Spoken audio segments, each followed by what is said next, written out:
Hello everyone, welcome to the Precious World. Here we come with another lecture, beta function. First of all, look at the definition. Beta function denoted by bxy is a special mathematical function that relates to the integral of special product of terms. साथ में ये इसका general formula लिखा है हमने beta M N is equal 0 to 1 integral की limits हैं T M power m minus 1 minus T power n minus 1 D T. यहाँ पर m और n रियल नंबर्स हैं जो कि ऑलवेज ग्रेटर देन 0 होगा। जो हमने इससे पहले हमने आइलर्स इंटीग्रल पढ़ा था वहाँ पर हमने देखा था वहाँ जो लिमिट्स थी वो थी 0 to इन्फिनिटी। यहाँ पर जो लिमिट्स हैं हमारे पास वो 0 to 1 है और इसकी कुछ प्रॉपर्टीज़ देखेंगे। सबसे पहले हमने देखना है कि बीटा फंक्शन एक सिमेट्रिक प्रॉपर्टी रखता है। बीटा फंक्शन सिमेट्रिक है मतलब अगर हम बीटा एम एन लिखें या बीटा एन एम लिख लें, यानी कि अगर हम ऑर्डर चेंज करते हैं तो रिज़ल्ट के ऊपर कोई फ़र्क नहीं पड़ रहा। जैसे कि अगर एग्जांपल के तौर पर हम ये लिखें बीटा 3 4 इक्वल होगा बीटा 4 3 के, यानी कि मैंने ऑर्डर चेंज किया तो रिज़ल्ट पे कोई फ़र्क नहीं पड़ रहा। ये बीटा फंक्शन सिमेट्रिक प्रॉपर्टी रखता है। अब हमने इसकी कुछ प्रॉपर्टीज़ को देख लेना है। ये प्रॉपर्टीज़ हम आने वाले जो क्वेश्चंस हैं उनमें सोल्व करेंगे जब तो हम ये प्रॉपर्टीज़ को यूज़ करेंगे। सबसे पहले इन प्रॉपर्टीज़ के ऊपर ये प्रॉपर्टीज़ मैंने एक साथ लिख दी हैं ताकि हम जब इन प्रॉपर्टीज़ को एक दफ़ा देख लें फिर उसके बाद हम जब क्वेश्चन सोल्व कर रहे हों तो जो प्रॉपर्टीज़ जिस प्रॉपर्टी को लगाकर हमारा क्वेश्चन सॉल्व हो रहा होगा हम वो यूज़ करेंगे। पहली प्रॉपर्टी ही ये जो मैंने आपको बताया कि बीटा फंक्शन एक सिमेट्रिक प्रॉपर्टी रखता है। सबसे पहले प्रॉपर्टी हमने ये रखी है कि अगर हम इसका ऑर्डर चेंज करेंगे तो रिज़ल्ट पे कोई उसका अफेक्ट नहीं होगा। Beta M N equal to the beta N M. Second property इसकी देखें, अगर बीटा एम एन है ये इक्वल है, जब हमारे पास साइन कोस वाले या टेन हमारे पास फंक्शन में होगा तो हम उसको किस तरीके से कर सकते हैं, हम ये प्रॉपर्टी यूज़ कर सकते हैं। थर्ड वाली भी सिमिलरली साइन और कोस की फॉर्म में है प्रॉपर्टी। ये आगे वाले फंक्शन में जब हम इसको करेंगे सॉल्व करेंगे या क्वेश्चंस में यूज़ करेंगे तो ये ज़्यादा क्लियर हो जाएगा कॉन्सेप्ट। और फ्रैक्शंस में अगर हमारे पास कोई क्वेश्चन फ्रैक्शंस में हो तो हमने उसको कैसे सॉल्व करना है। और बीटा और गैमा, ये जो फिफ्थ प्रॉपर्टी है ये बीटा और गैमा का जो हमारे पास इसमें दोनों यूज़ हो रहे हैं, यानी कि ये एक तरीके से इसमें उनका जो है वो एक हमें रिलेशन नज़र आ रहा है बीटा और गैमा का, यानी कि हम बीटा निकाल सकते हैं with the help of gamma. T M minus 1 minus T N minus 1 D T. ये मेरे पास इसका एक जनरल फार्मूला था जो हमने अभी देखा है बीटा एम एन, इसकी integral T M minus 1 minus T N minus 1 D T, ये इसका जनरल फार्मूला। अब हमने क्या करना है, हमारे पास यहाँ पर जो हमारे पास हमने बीटा हमें यहाँ पर फाइंड करने को कहा हुआ है वो बीटा 2 3 है, यानी कि यहाँ पर मेरे पास m यहाँ पर मेरे पास 2 है और n सपोज करते हैं, यानी कि वो भी उन्होंने भी तो ये एक वेरिएबल यूज़ किया ना, तो हम सपोज करते हैं हमारे पास n यहाँ पर 3 है ताकि हम जो है ना इसी फॉर्मूले के अंदर हम इसको पुट कर सकें। अब सेम आप देखें 0 to 1, अब जहाँ पर m नज़र आएगा हमने उसे वहाँ पर 2 लिखना है इस तरीके से। ये m यहाँ पर फर्स्ट जो हमारे पास नंबर है वो 2 है तो यहाँ पर मैंने 2 minus 1 minus T N, second वाली जो है वो उसको सेकेंड वाला जो डिजिट है उसको मैंने यानी कि वेरिएबल हमने एन कंसिडर कर लें आप, तो 3 माइनस 1 डी टी।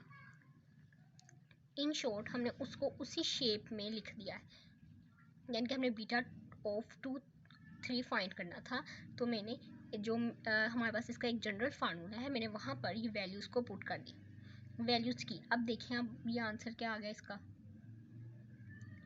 0 to 1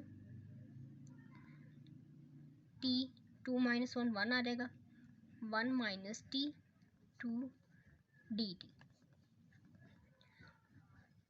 अब ये बीटा की एक प्रॉपर्टी है। अब ये हमारे पास एक कॉम्प्लेक्स सा इंटीग्रल शो हो रहा है, ये हमारे पास एक कॉम्प्लेक्स इंटीग्रल शो हो रहा है, लेकिन हम इसको प्रॉपर्टी को यूज़ करते हुए, बीटा की प्रॉपर्टीज़ को यूज़ करते हुए हम इसे इजीली सॉल्व कर सकते हैं। यानी कि अगर हम इसकी लेफ्ट हैंड साइड को देखें, अगर हम इसकी प्रॉपर्टी को यूज़ करें, हम यहाँ पर यूजिंग इट्स फिफ्थ प्रॉपर्टी कौन सी थी? बीटा और गैमा जिसमें रिलेट हो रहे हैं, यानी कि वो थी मेरे पास, पहले एक प्रॉपर्टी लिख लेते हैं, जनरल लिख लेते हैं, बीटा एम एन हो तो हमने उसको गैमा में लिखा था, gamma of M, gamma of N, gamma M plus N. ये मेरे पास ये मेरे पास फिफ्थ प्रॉपर्टी थी। अब हम वो यूज़ करने लगे। अब हम यहाँ पर बीटा ऑफ 2 3 है, बीटा ऑफ 2 3 था, यहाँ पर हम बीटा यानी कि m यहाँ पर मेरे पास 2 है, gamma of 3, gamma of 2 plus 3। अब यहाँ पर इसको सोल्व करते हैं। गैमा ऑफ 2 क्या है? जब मैंने प्रीवियस लेक्चर्स में गैमा बताया था बाय इनफाइनाइट मेथड, वहाँ मैंने एक ट्रिक बताई थी कि अगर गैमा आपने किसी भी करना होगा तो आपने सोल्व करने की ज़रूरत नहीं है। यहाँ पर अगर गैमा 2 फाइंड करना है तो जो डिजिट है उससे प्रीवियस जो नंबर होगा उसका ये फिक्टोरियल होगा, यानी कि अगर गैमा ऑफ 2 फाइंड करना है तो वो 1 का फिक्टोरियल होगा, गैमा ऑफ 3 फाइंड करना है तो वो 2 का फिक्टोरियल हो जाएगा। ये गैमा ऑफ 5 किसका फिक्टोरियल होगा? गैमा ऑफ 5 हमारे पास 4 का फिक्टोरियल हो जाएगा। अब इसको सोल्व करते हैं। 1 का फिक्टोरियल 1, 2 का फिक्टोरियल 4 का फैक्टोरियल 4, 3 और 2 का फैक्टोरियल लिख दें या 2 और 1 लिख दें तो ये कैंसिल आउट हो जाएगा। तो हमारे पास बीटा ऑफ 2 3 इक्वल 1/12, ये मेरे पास इसका आंसर है।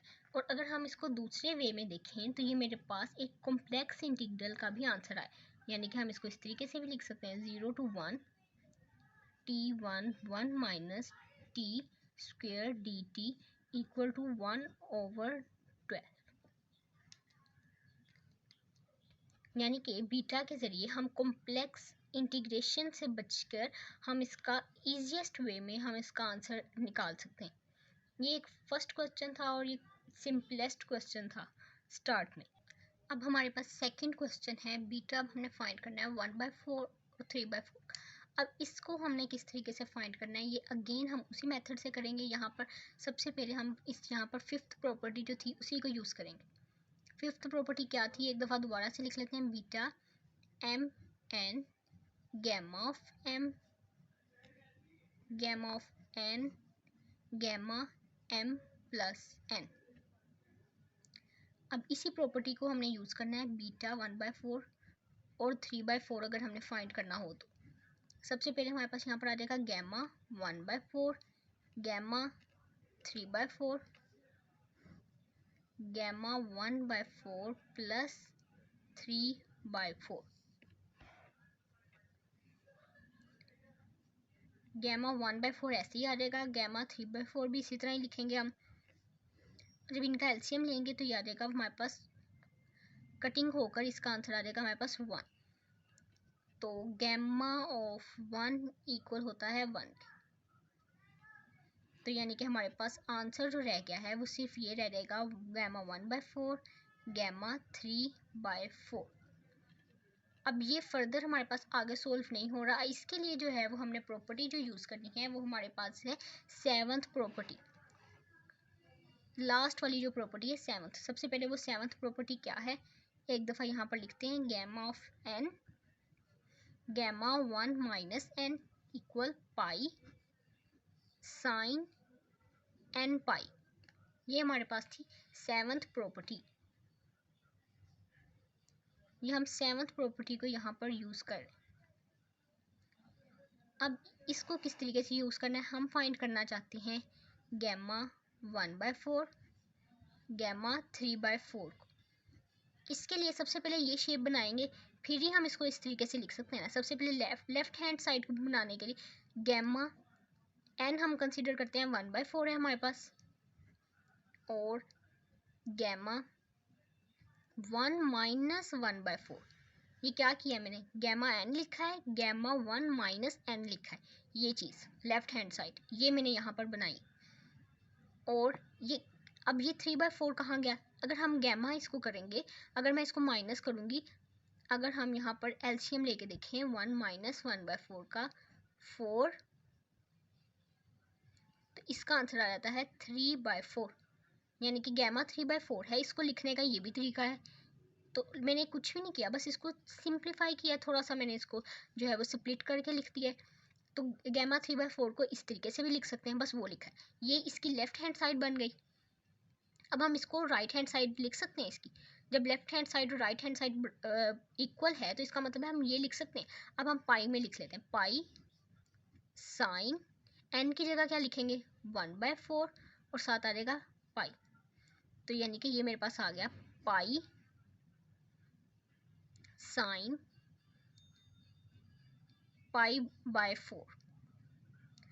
अब ऊपर जो हमने पाई है उसको हमने ऐसे ही लिख लेना है, और साइन π/4 का आंसर आ जाएगा 1/√2। जो हम सिंप्लीफाई अगर करें तो हमारे पास उसका आंसर आ जाता है ये √2 और पाई। ये मेरे पास किसका आंसर आया है, ये हमने जो सोल्व किया है ये आया है बीटा 1/4 3/4 इक्वल √2 पाई। इसलिए मैंने स्टार्ट में जो है वो बताई थी प्रॉपर्टीज़, क्योंकि ये प्रॉपर्टीज़ हमारे हर क्वेश्चन में यूज़ हो। यहाँ पर इस क्वेश्चन में हमने 2 प्रॉपर्टीज़ को यूज़ किया। अब देखते हैं इसका नेक्स्ट क्वेश्चन को देखते हैं और देखते हैं उसमें कौन सी प्रॉपर्टी यूज़ करनी है और किस तरीके से उसको सोल्व कर सकते हैं। अब आप इसकी शेप देखें, ये जो क्वेश्चन है ये हमें इंटीग्रल की फॉर्म में दिया हुआ है, फ्रैक्शन की फॉर्म में दिया हुआ है। अब आप अगर प्रॉपर्टीज़ को देखेंगे, जो मैंने सबसे पहले पेज पे सबसे पहले आपको वीडियो के स्टार्ट में मैंने प्रॉपर्टीज़ लिखवाई हैं, अगर आप उसमें से खुद ही देखेंगे तो आपको पता लग जाएगा कि किस शेप की प्रॉपर्टी हमारे पास यहाँ पर यूज़ हो सकती है। तो जब हम उसको एग्जामिन करेंगे तो हमने ऑब्जर्व करेंगे तो हमें पता लग जाएगा कि ये प्रॉपर्टी यहाँ पर अगर हम यूज़ कर, कौन सी प्रॉपर्टी हम यहाँ यूज़ कर सकते हैं। यहाँ पर जो हम प्रॉपर्टी यूज़ कर रहे हैं वो है फोर्थ प्रॉपर्टी। यहाँ फोर्थ प्रॉपर्टी यूज़ करेंगे। फोर्थ प्रॉपर्टी क्या थी, फोर्थ प्रॉपर्टी ये है बीटा mn 0 टू इंटीग्रल था 0 टू इन्फिनिटी, सेम इंटीग्रल है हमारे पास जैसे हमारे पास ये प्रॉपर्टी के अंदर यूज़ हो रहा है x m-1 1 plus x m plus n dx। ये प्रॉपर्टी हम यूज़ करना चाहते हैं। हमारे पास क्वेश्चन ये है। अब क्वेश्चन को पहले इस प्रॉपर्टी के फॉर्म में लिखेंगे। कैसे लिखेंगे देखते हैं। सबसे पहले यहाँ पर बीटा mn अभी मैं नहीं लिख रही क्योंकि मुझे वहाँ पर नज़र नहीं आ रहा अभी बीटा mn है क्या, पहले उसको देखते हैं। 0 टू इन्फिनिटी, इस क्वेश्चन को इस फॉर्म में लिखना है। x4 है, इसको मैं ऐसे कैसे लिख सकती हूँ m-1 में, मतलब मुझे इसमें से -1 करूँ तो ये आंसर आ जाए। तो हम क्या करेंगे, x अगर मैं 5 में से माइनस करूँ 1 तो मेरे पास x4 ही आएगा, तो वो सेम हो जाएगा। यानी कि अब मैंने इसको इसमें लिखना शुरू कर दिया। अब देखें 1 प्लस x है तो मैंने m प्लस n लिखना है। तो m यहाँ पर मैंने 5 लिया है, यानी 5 ही m। तो 5 में क्या प्लस करेंगे कि 7 हो जाए, 2 प्लस करेंगे। इसका मतलब है जो हमारे पास m है वो यहाँ पर 5 है और n क्या है 2 है। इस तरीके से मैंने बस ये बीटा फाइंड कर लिया। अब बीटा मुझे ये चीज़ पता लग गई। इसको ईजीएस्ट वे में करने का तरीका ये है कि जो इसकी 5th प्रॉपर्टी थी जिसमें बीटा और गैमा, वो वाली प्रॉपर्टी जो है वो यूज़ करें, और गैमा तो हम ईजीएस्ट वे में फाइंड कर लेते हैं और वो क्विक है और ईजीएस्ट वे है तो हम उसी को यूज़ करेंगे। तो 5th प्रॉपर्टी हमारे पास जो थी बीटा 5/2, 5th प्रॉपर्टी मैंने लिखी नहीं है, वो अब हर क्वेश्चन में तो यूज़ हुई है। Gamma 5 gamma 2 gamma 5 plus 2। अब इसका आंसर इतना ईजीएस्ट वे में जल्दी से आ जाएगा। यहाँ पर मैंने गैमा फिर से लिख दिया। अब गैमा 5 है, गैमा 5 क्या होगा 4 का फैक्टोरियल, गैमा ऑफ 2 क्या है 1 का फैक्टोरियल। ये हमारे पास क्या बन गया, गैमा ऑफ 7 6 का फैक्टोरियल। अब इसको सोल्व करते हैं। 4 का फैक्टोरियल ऐसे ही लिख देते हैं, 1 का फैक्टोरियल मतलब 1 ही है तो 1 से मल्टीप्लाई होकर कोई डिफरेंस नहीं आएगा। अब 6 का फैक्टोरियल लिखते हैं, 6 5 और आगे 4 का फैक्टोरियल। ऐसे, ये इसके साथ कट हो गया, तो हमारे पास आंसर क्या आ गया 1/30। तो हम लिख सकते हैं कि हमारे पास ये जो मेरे पास ये कॉम्प्लेक्स इंटीग्रल नज़र आ रहा था x4 1 + x7, इसका आंसर मेरे पास है 1/30।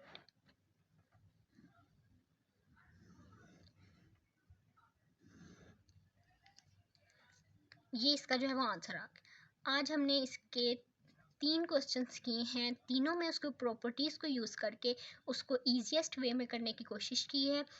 Hopefully you understand all of this questions in the easiest way and in the best way.